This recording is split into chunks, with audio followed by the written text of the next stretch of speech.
이 판결 덕분에 당초 50억이 넘던 근저당권 피담보 채무액을 대폭 감축할 수 있었습니다. 의뢰인인 시행사는 이후 적정 금액을 공탁하는 방식으로 근저당을 말소하여 수십억 원의 사업비를 절감함과 동시에 사업을 정상 궤도에 올릴 수 있습니다.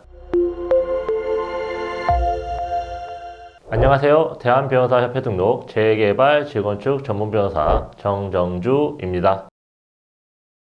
부동산 개발 사업을 하시는 분이라면 고의적으로 버티는 토지 소유자, 일명 알박기에 민감하실 수밖에 없습니다. 보통은 땅이나 건물을 가지고 버티는 경우를 생각하지만 부동산 등기부상 과도한 빚으로 사업을 가로막는 이른바 근저당 알박기 또한 시행사에게는 치명적인 독이 됩니다. 이번 영상에서는 50억이 넘는 근저당권으로 인해 자초될 뻔했던 사업을 계약의 본질을 파고드는 법리 싸움 끝에 구해낸 승소 사례를 소개해 드리려고 합니다.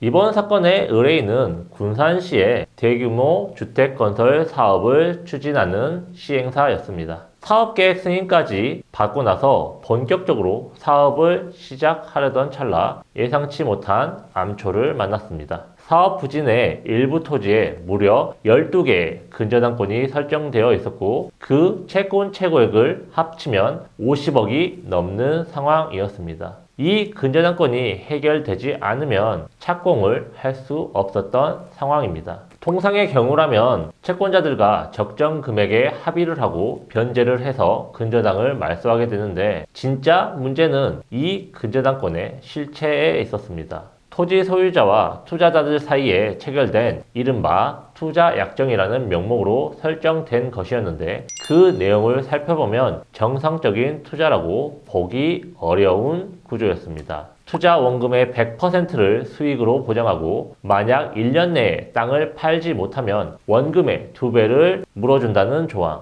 도저히 정상적인 투자라고 볼 수 없는 전형적인 고리대업의 모습이었습니다.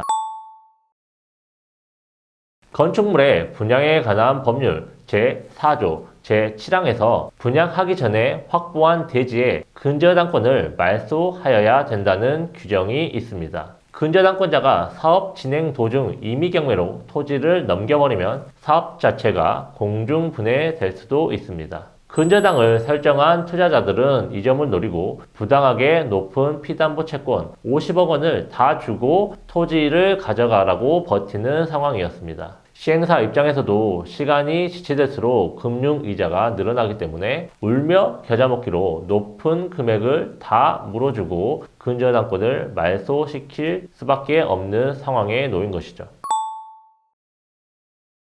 하지만 만약 이 근저당권이 소위 알박기를 의도로 한 고의적인 대출이라면 이야기가 달라집니다. 투자가 아닌 대출이라면 50억이라는 과도한 피담보 채무액을 감축시킬 수 있기 때문이죠. 저희는 이를 입증하기 위해 계약서의 이름이 아닌 실체에 주목했습니다. 계약서에는 분명 투자약정이라고 되어 있었지만 저희가 분석한 내용의 실체는 명백한 고리대금업, 즉 금전소비대차 계약이었습니다. 그 근거는 명확하였습니다. 첫째, 위험 부담이 없었습니다. 투자는 본래 손실의 위험을 함께 지는 것인데 하지만 이 계약은 사업이 망해도 원금을 즉시 돌려준다는 투자자에게만 유리한 원금 보장 약정이 있었습니다. 둘째, 경영 참여가 없었습니다. 돈만 대고 사업에는 전혀 관여하지 않은 채 확정된 날짜에 확정된 돈만 받아가는 구조. 우리는 이것을 투자로 보지 않고 차용금으로 보고 있습니다.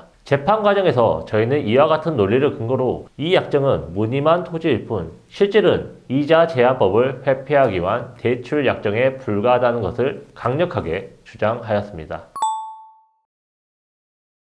투자가 아니라 대출이라면 이제 이자 제한법의 적용을 받아야 한다는 논리로 이어지게 됩니다. 이자 제한법에서 정한 최고 이자율은 연 20%입니다. 그리고 상대방이 설정했던 계약은 이를 아득히 뛰어넘는 원금의 100% 수익이었습니다.